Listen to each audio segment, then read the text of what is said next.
dengan masa lalu kita, dibebani oleh penyesalan masa lalu. Kalau kita penuh kesadaran, itu kan sudah berlalu. Saya juga nggak bisa ngapa-ngapain dengan masa lalu saya. Yang saya bisa perbaiki adalah masa sekarang dan masa depan. Karena orang juga sebenarnya tidak terlalu ingat dengan masa lalu, tapi orang selalu ingat dengan yang terakhir, update status terakhir. Kita sering ngejek orang kan waktu itu misalnya kalau Anda lagi gagal, nggak punya uang, ya masa lalu. Sering kan jadi tertawaan misalnya. Kesalahan-kesalahan masa lalu kan jadi tertawaan, diingat orang. Tiba-tiba Anda menjadi sangat sukses sekali. Sangat terkenal, sangat hebat. Masa lalu Anda yang gagal itu bahkan menjadi cerita yang selalu dipuji-puji orang. Wah dulu ya dia gagal loh, gini-gini loh. Akhirnya malah menjadi sebuah untayan permata yang menjadi kisah inspiratif Anda. Kita contoh Kolonel Sander yang udah tua, yang dia pensiunan cuma $100, dia ditolak 109 kali, akhirnya sukses bangun KFC. Ya, maka masa lalunya selalu jadi kisah inspiratif. Dalam waktu dia ditolak itu, ya itulah ejekan-ejekan. Maka kalau kita ingin maju, kita itu harus melepaskan beban masa lalu. Kita harus mengakui, ya lu ada. Tapi kita hidup kan masa sekarang. Lagi pula kalau mau naiki ke puncak gunung, jangan bawa beban terlalu berat. Susah naiknya, capek. Sama kalau kita tidak bisa bawa beban masa lalu. Kita harus bisa menerima masa lalu kita. Dan berlatih sekarang untuk mempersiapkan masa depan. Karena setelah itu, orang hanya tahu hasil akhirnya apa. Ada satu pepatah yang bagus. Ya, satu statement. Orang tidak peduli berapa banyak badai yang dilewati oleh kapal Anda. Jadi orang tidak terlalu peduli berapa hebat badai-badai yang dilewati oleh kapal Anda. Orang hanya mau tahu apakah kapal Anda selamat atau tidak. Ini hal yang penting. Jadi apapun yang sedang Anda hadapi, masa lalu, masa sekarang, Anda hanya perlu berusaha, berlatih untuk maju. Karena cerita seperti ngeluh dan menjadikan itu sebagai alasan, tidak akan memberikan hal yang banyak manfaat. Tapi kalau Anda bisa fokus terus maju, akhirnya berhasil, nah cerita itu akan menjadi sangat baik. Jadi dengan demikian depresi kita akan berbeda ya. Kalau ada masalah yang kita pikirkan atau kita dengan hanya memikirkannya saja ya nggak akan selesai. Satu-satunya cara kita menghadapi masalah yang membuat kita depresi, ya menghadapinya. Apalagi kalau kita punya pengetahuan dhamma, bahwa semua pasti berlalu. Maka statement ini sangat populer kan, bahwa ini pun akan berlalu. Jadi mantra yang sangat hebat ya kalau Anda lagi depresi. Ini bisa jadi tips. Apapun, Anda tinggal ngomong, ini juga akan berlalu. Yang perlu saya lakukan adalah menghadapi, berlatih lebih keras, bekerja lebih keras ya. Apa yang bisa saya lakukan sekarang yang saya lakukan. Fokusnya adalah ke kerjaannya, ke problem solving-nya. Bukan ke problemnya, tapi problem solving-nya. Nah, mengenai hasil akhirnya, ingat, kita kan tahu ada karma. Jadi, kalau kita bilang, just do the best, let karma take care the rest. Nah, itu bagus sekali. Kalau nggak dapat jawabannya gimana? Makanya pentingnya carman yang sepadan atau lebih baik. Nah, itu bisa jadi tempat kita untuk bertanya, konsultasi, karena mungkin sudut pandang dia bisa lebih baik dari kita. Dia kan di luar, sehingga dia bisa lihat lebih jernih masalah-masalah kita. Oke. Saya kira demikian. Ya. Oke. Thank you banget Kopindi atas jawabannya yang sangat lengkap sekali. Oke, mungkin panjang ya. Oke, mungkin yang dari tadi Kopindi bilang, aku mau mungkin aku dapat satu kata kunci mungkin, jadi kita don't react but think gitu. Ini masalahnya problem solvingnya gitu Kopindi ya. Karena mau kita bereact kayak mana ya nggak bakal berubah kalau nggak ada aksi yang kita buat gitu ya Kopindi ya. Terus kalau mungkin aku jangan mengeluh karena hujan, tapi siapkan payung supaya Anda nggak basah. Yeah. That's the point. Okay, yeah, that's the point. True. Bisa komplain hujan kan? Yeah. Tapi kita bisa siapin payung. Siap. Oke, Kopindi. Kemudian Kopindi, mungkin tadi ada beberapa hal yang aku takutnya misunderstood nih sama orang-orang yang nonton dari rumah.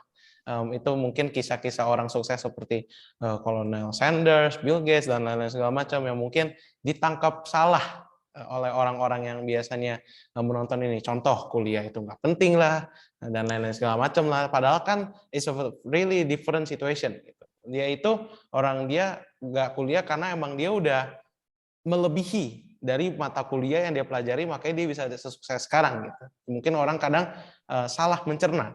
Terus mungkin orang-orang seperti Kolonel Sanders tadi, mungkin tadi Kok ini bilang dia udah sangat tua sekali tetapi masih bisa sukses. Nah mungkin nanti orang ini nanti jadi nangkepnya dia punya privilege nih. Dia punya privilege banyak, mau bangun usaha juga bisa, tetapi dia kayak pura-pura susah gitu supaya kisahnya itu dilihat orang gitu. Oh, gue mulai dari nol, Nah, itu mungkin juga salah gitu Kopindia, karena ngapain mesti susah-susah? Mungkin dengan privilege itu kamu fokus, ya bantu orang kan kalau dapat lebih gitu ya Kopindia. Kamu gitu Kopindia. Iya. Oke. Ya, banyak orang mulai dari nol, tapi bukan dengan tangan kosong. Iya. Iya, betul. Dia udah bawa segudang pengalaman, memang betul. mulainya dari nol. Iya, oke. Jadi dari nol kan Pertamina. Jadi betul, gini, memang ini Silakan, biasalah di fenomena orang, kadang orang lupa. Banyak orang-orang yang sekolah tinggi, yang sukses juga banyak. Mungkin lebih banyak. Jika mengenai rata-rata orang sukses, itu juga banyak yang sekolah. Bahkan tingkat kesuksesan di middle up, itu ya orang-orang yang sekolah. Jadi jangan punya anggapan bahwa sekolah itu bukan tidak sukses. Ya memang ada orang-orang yang tidak sekolah, kemudian dia sangat sukses, menjadi terkenal. Sehingga ya ucapannya menjadi sangat ya seperti Jack Ma juga bilang, ya kalau Anda belum kaya, ucapan Anda seperti kentut. Kalau Anda sudah kaya, kentut pun jadi terdengar bijaksana. Ya biasa gitu. Tapi ingat, bagi saya pendidikan itu penting. Orang lupa bahwa Bill Gates itu tidak lulus Harvard. Tapi dia itu diterima loh di Harvard. Itu orang pintar atau enggak? Bisa diterima di sana, meskipun dia di DO. Itu yang pertama. Kedua, meskipun dia tidak, tapi dia terus melanjutkan pendidikan dia. Terus saja dia melanjutkan pendidikan, meskipun tidak di sekolahnya. Dia terus belajar, terus belajar. Jadi sekolah itu kan. Nah, banyak orang bersekolah tapi tidak belajar, banyak orang yang tidak sekolah namun tetap terus belajar. Sehingga terjadi perbedaan, akhirnya dia bilang kamu lulusan, tapi bukan berarti dia tidak berpendidikan. Nah, kita harus mengerti bahwa sekolah itu tempat kita belajar kan, dan yang paling penting tempat kita membangun networking, jaringan, pertemanan. Sehingga ya kalau Anda bisa punya kesempatan bersekolah, tempat yang bagus, pendidikan Anda bagus, ya itu tentu sesuatu privilege bagi Anda. Ditambah lagi di luar Anda terus belajar, bergaul dengan banyak orang. Donald Trump itu lulusan dari Watson, itu sekolah yang sangat terkenal juga. Ya. Cinda Laura mau di Hyundai itu sekolahnya sangat tinggi loh.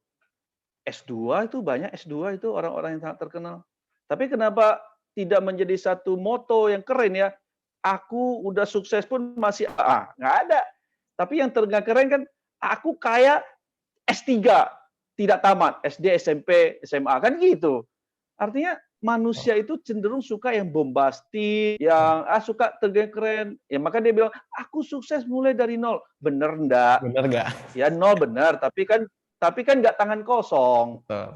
Siapa tahu dia ada jaring working, ya kan kita kan nggak tahu. Yeah, that's true. Nah, kalau kita ada privilege, ya tentu kita manfaatkan. Tapi kalau memang yang betul-betul tidak punya skill, berapa banyak bisa sukses? Ya nggak banyak juga, susah. Dia harus juga melatih masa sulitnya. Ada nggak orang seperti itu? Ya ada, pasti ada. Dan banyak orang itu misalnya kita dengar orang miskin misalnya. Oh, saya ini miskin banget, nggak punya apa-apa. Tapi sekolahnya aja di luar negeri loh, Australia. Di sana saya sangat susah banget loh. Saya kepikir loh, untuk tiket ke Amerika aja berapa duit itu? Yap. Bagaimana mungkin dia sangat miskin? Misalnya kita bilang yang di bawah kolong jembatan, bilang dia miskin baru kita percaya. Tapi orang yang sekolah di Amerika, dia bilang dia sangat miskin. Come on.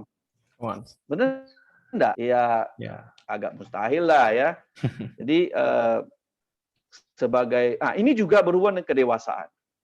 Ini sangat berhubungan dengan kedewasaan bahwa cara berpikir dan memahami setiap perkataan orang itu penting. Apa yang dia maksud, bukan ditelan mentah-mentah. Sang Buddha kan sering bilang dalam Kalama Sutta, diulang-ulang, jangan percaya begitu saja. Hanya karena diucapkan oleh orang yang terkenal, hanya karena kitab suci, hanya karena rata-rata mayoritas percaya, hanya karena orang mengucapkan dari seorang guru besar. Sang Buddha sendiri, bahkan Sang Buddha, jangan percaya, bahkan kalau saya mengatakannya. Tapi setelah kamu selidiki, praktekkan, dan kamu lihat memiliki manfaat bagi dirimu dan orang lain, maka boleh kamu meyakininya. Oke, thank you banget Kopindi atas penjelasannya yang semakin diperlebar lagi dan diperbaik sehingga semakin memperbanyak wawasan kita. Oke, Kopindi, mungkin kita akan wrap this up dengan one last question dari kita, Kopindi. Menurut Kopindi, menjadi mature itu ada tuntutannya atau memang naturally udah tumbuh sendiri, udah disisipkan di tiap tubuh orang-orang? Gimana Kopindi?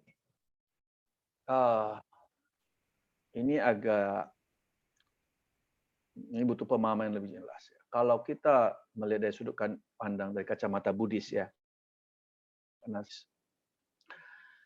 kita tidak mungkin lepas dari kehidupan masa lampau kita. Apa yang setelah kita latih di masa-masa lampau kan terbawa sekarang. Dan apa yang kita latih sekarang pasti terbawa ke masa. Karena kan kita percaya keindahan masa lampau, karma, dan punarbawa. Ada sebab akibatnya.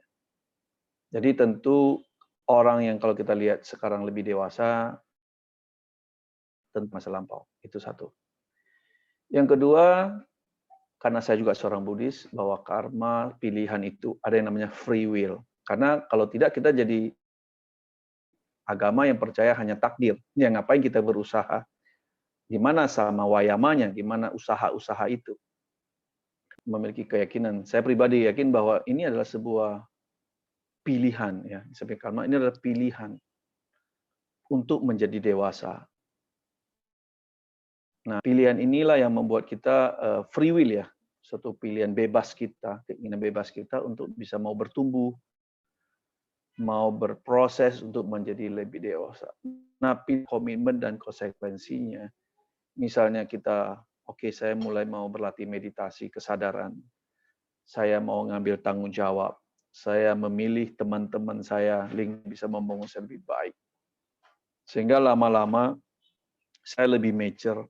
Saya berani mengambil pekerjaan-pekerjaan yang banyak orang menghindari, tapi harus saya lakukan karena ini adalah hal yang bisa membangun saya. Misalnya kalau kita kerja kan bos kadang-kadang kasih banyak kerjaan ini itu. Kita pikir apakah kerjaan ini membuat saya lebih kuat atau tidak. Kalau kita ambil gitu loh. Atau dalam kehidupan sehari-hari misalnya mengambil tanggung jawab yang mungkin kalau remaja sering bantu orang tua segala macam. Ya saya juga harus berpikir demikian. Saya harus bantu keluarga saya. Pendidikan saya juga harus kayaknya menunaikan kewajiban saya sebagai seorang pelajar. Jadi ini menjadi sebuah pilihan bebas. Jadi ada karma yang di bawah, ada satu lagi pilihan bebas. Ini yang bergabung sebenarnya membentuk kepribadian kita. Apakah menjadi lebih baik di masa yang akan datang dan di kehidupan datang, atau lebih mundur, karma lebih matang tapi dia tidak berlatih lagi. Teman saya yang waktu SMA, ini kisah nyata, kita anggap dia paling dewasa. Karena cara berpikir dia memang lebih matang. Kitanya asik, cewek inilah cantik. Kalau dia cara berbicaranya itu, Nah, beriringan dengan waktu, sekolah, kita kuliah segala macam, kita berlatih lebih banyak segala macam. 10 tahun kemudian kita loh, kok dia kayak anak-anak, kita yang tumbuh jadi sangat dewasa, cara berpikir kita. Nah, itu bagaimana coba? Ya karena kita terus maju gitu loh. Ada satu nasihat yang penting. Jangan takut dengan orang yang pintar, tapi takutlah dengan orang yang mau belajar. Istilah takut di sini bukan takut dengan dia, tapi ini dalam sikap mentalitas bahwa compete dengan orang yang pintar itu biasa saja gitu. Mereka cuma start lebih awal. Tapi orang yang mau terus belajar itu mereka akan terus melaju. Nah, ini ada kata-kata untuk diri kita sendiri bahwa kita harus jadi orang yang terus atau pembelajar sejati. Sehingga kita terus tumbuh. Kalau kita mengklaim diri kita sudah pintar, saat itulah kita berhenti tumbuh. Anda tahu kan, kalau pepaya sudah mati tumbuhnya, ya dia tinggal busuk jatuh ke tanah, dimakan ulat. Jadi terus belajar. Misalnya di pandemi ini, 2 tahun lebih, banyak orang, wah saya nggak bisa ngapa-ngapain di rumah saya, saya juga udah kerja susah bisnis. Selama 2 tahun ini saya belajar banyak.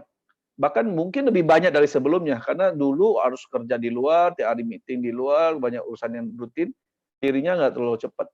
Di rumah nih, wah kesempatan, banyak skill baru yang saya pelajari. Ya, banyak sekali. Nah, inilah yang akan menentukan di masa depan Anda, apakah Anda akan lebih sukses atau enggak. Karena kalau bicara uang misalnya, money kan follow the value. Jadi kalau kita inginkan kesuksesan, kekayaan, perhatikan value diri kita apa. Nah, value itu artinya kita bertumbuh, skill lain. Nah, itu artinya kita mau berproses. Artinya kita mau berkomitmen. Artinya kita mau disiplin. Nah, itu sebab akibat yang saling bergantungan seperti itu. Soal pinter tadi ya. Memang kita ada 3 jenis pinter nih. 2 boleh, 1 jangan. 1, jadi orang pinter. Wajib. Saya ingin pemuda budi pinter. Sekolah tinggi-tinggi ya. Belajar banyak skill di luar. Nah, itu jadi pinter. Yang kedua, jadi orang harus pinter-pinter. Pinter-pinter itu lebih adaptif ya. Misalnya kalau kita menyelesaikan sebuah masalah, nggak bisa terlalu idealismenya, harus ada pinter-pinternya. Karena tidak semua itu lurus gitu aja, banyak yang harus kita lebih kreatif. Itu penting ya. Yang sangat kaku-kaku itu cenderung patah, yang fleksibel itu cenderung bertahan. That's right. Kan Charles Darwin mengatakan bahwa yang survive bukan the strongest, ya, bukan the biggest, tapi yang the most adaptive. Oh, adaptif. Iya, itu bisa survive. Adaptif. Apalagi di masa yang seperti ini, penuh perubahan-perubahan ya. Terlalu kelihatan loh sekarang. Bukan tua saja, tapi lihatlah perubahan teknologi dan lain-lain. Kalau kita nggak adaptif, kita nggak bertumbuh, kita nggak fleksibel, agile, ya sulit. Kita akan, oh kok gitu ya, aduh udah ketinggalan. Ya Anda jadi korban aja. Itu yang 2, pinter-pinter. Yang ketiga jangan, pinterin orang. Jangan, nggak boleh itu. Karena itu membawa, kalau Anda bisa pinterin orang, Anda akan dipenterin oleh dunia ini, dipinterin oleh karma Anda. Ya banyak orang bilang, aku kenapa ya selalu begini, endingnya begini kok. Ya Anda pinterin oleh karma. Jangan. Jadi pinter-pinter, tapi jangan pinterin orang. Kecerdasan kita harus menjadi buat kita lebih cerdik, lebih pinter, lebih picik, lebih licik, sehingga kita berusaha ngambil keuntungan bagi orang, sehingga orang lain rugi. Nah, itulah arah bagi pemuda Buddhis untuk berkembang. Jadi saya sarankan, 2, S3, mau S tong-tong, S teler pun enggak apa-apa lah, pokoknya S-nya makin banyak. Tapi di kehidupan lain, di luar sana, belajar skill ini, skill itu, skill ini, skill itu, terus. Kemudian bertanggung jawab lebih banyak lagi. Ambil satu responsibility, kontribusi. Ingin di Buddhis, kontribusi di Buddhis. Di bisnis, kontribusi. Kalau ingin di mana lagi, sosial, kontribusi. Mungkin Anda bisa melakukan hal itu, maka ingat, hukum tabur tuai. Karma kan, makin banyak Anda memberi, akan makin banyak Anda menerima. Mungkin Ko Pindi dari segala experience-nya, mungkin bisa memberikan closing statement kepada pemuda-pemudi what to do, what yang nggak boleh dilakuin, yang apa saja lah kok, bebas. Yang penting closing statement yang Kopindi mau banget sampaikan ke kita. Silakan kok. Oke, kalau saya nasihatnya gini, kalau untuk pemuda Buddhis, ke kualitas, fokus ke karir, fokusnya adalah ke masa depan, fokusnya adalah kesuksesan. Fokus itu dulu. Ya, naik ya waktu yang Anda miliki itu adalah golden moment untuk terus meningkatkan kemampuan Anda. Asah skill terus, kemudian masuk ke masyarakat. Ya, buat lebih banyak. Ya, lupakan urusan pacaran dulu lah, urusan percintaan. Itu nggak gitu penting. Kenapa saya bilang gitu? Karena kalau Anda di bawah atau Anda kualitasnya kurang, yang bisa Anda pilih juga nggak banyak. Tapi kalau Anda sudah di atas, berkualitas, Anda lebih bagus, lebih dewasa, pasti Anda lebih tepat dalam memilih pasangan. Jadi, kalau Lupus mengatakan lupakan urusan pacaran untuk sekolah, lupakan urusan pacaran untuk sukses Anda. Sukses dulu, ya, gampang kalau soal hal-hal begitu, ya. Lebih baik Anda dikejar banyak orang ketimbang Anda ngejar-ngejar orang. Kan begitu prinsipnya.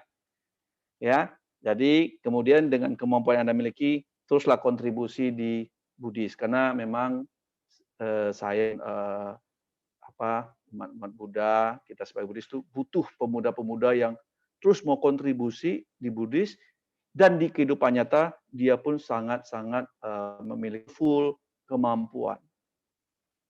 Ya, inilah harapan saya sih sebenarnya untuk seluruh pemuda-pemudi di Indonesia. Kita jangan mau kalah, kita jangan mau lengah, kita semangat untuk kehidupan kita, keluarga kita, masyarakat, Buddhis, supaya kelestarian Dhamma tetap terjaga di Nusantara. Alright, jadi kalian sudah lihat obrolan kami dengan Kopindi membahas tentang mature, banyak banget hal-hal yang kita bahas. Jadi hopefully yang udah menonton konten kita kali ini, the first content of 2022, tetapi sudah sangat berbobot sekali. Thank you for you guys for watching this video. Jadi see you again in the next content. Subscribe, like, share sama Kidem Youth, comment. Thank you guys, bye.